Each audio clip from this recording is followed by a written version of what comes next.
अब इस सब के बाद आ जाते हैं इंडिया की उस मिसाइल प्रोग्राम पर, जो कि माना जा रहा है कि चाइना की जो एंटी शिप मिसाइल्स हैं जैसे कि YJ-17 है, उसका एक काउंटर जवाब यहां पर भारत ने तैयार किया है, जिसको LRASHM बोला जाता है, यानी कि long range anti ship missile. तो इस प्रोग्राम में कुछ डिफेंस रिपोर्ट्स के मुताबिक इस प्रोजेक्ट का ऑब्जेक्टिव है कि इंडियन आर्म्ड फोर्सेस के पास एक ऐसा इंडिजीनियस एंटी शिप मिसाइल हो जो कि लॉन्ग रेंज डिस्टेंस से ही काफी हाई वैल्यूड नेवल टारगेट्स को एंगेज कर सके। अभी से इस मिसाइल के बारे में बहुत ज्यादा टेक्निकल डिटेल्स ऑफिशियली पब्लिक नहीं की गई है, पर माना जा रहा है कि जो इसकी रेंज है वो लगभग 1500 से 3000 किलोमीटर के बीच होने वाली है। लेकिन एक्सपर्ट्स का मानना है कि ये फ्यूचर में इंडिया की मेरीन टाइम स्ट्राइक कैपेबिलिटी को और बहुत ज्यादा मजबूत करेगा, और उसके साथ ही इंडियन नेवी के पास पहले से ही जो ब्रह्मोस जैसा एक proven supersonic anti ship missile है, जो कि यहाँ पर आज के दिन में दुनिया में बहुत ज्यादा फेमस है और जो कि दुनिया के बहुत सारे देश उसको बाय भी कर रहे हैं। तो आप मान सकते हैं कि इस समय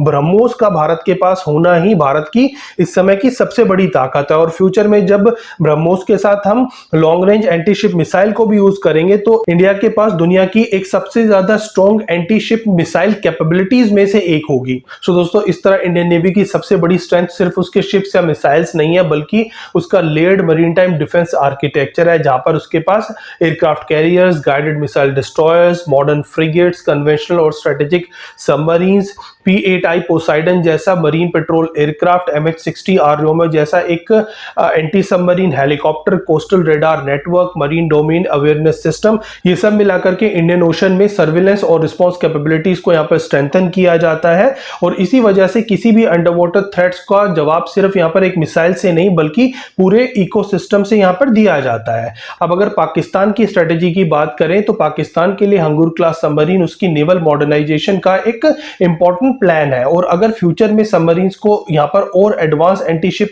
मिसाइल्स मिलती हैं तो पाकिस्तान की जो सी डिनाइल कैपेबिलिटीज है वो यहां पर इंप्रूव हो सकती है। सी डिनाइल का यहां पर मतलब होता है कि किसी भी एनिमी नेवी को उसके पर्टिकुलर मरीन टाइम एरिया में फ्रीली ऑपरेट करने से रोकना या फिर उसके ऑपरेशन को ज्यादा रिस्की बनाना। पर यहां पर सी डिनाइल और सी कंट्रोल में बहुत ज्यादा बड़ा डिफरेंस होता है। भारत का बहुत सारे मरीन एरियाज में यहां पर पूरी तरह सी कंट्रोल है, और सी कंट्रोल में यहां पर पाकिस्तान को अगर इस एरिया में सी कंट्रोल डेवलप करना है तो इसके लिए यहां पर सिर्फ सबमरीन्स की ही नहीं बल्कि यहां पर surface fleet, air power, logistic, intelligence और कंटीन्यूअस सर्विलेंस की भी यहां पर इक्वल इंपॉर्टेंस होती है। तो अगर ये सब नहीं होगा तो यहां पर पाकिस्तानी जो नेवी है वो सिर्फ बहुत हद तक भारत को रोक सकती है, पर पूरा जो वर्चस्व है इस इलाके में वो जमाने में पाकिस्तानी नेवी को बहुत ज्यादा प्रॉब्लम होने वाली है।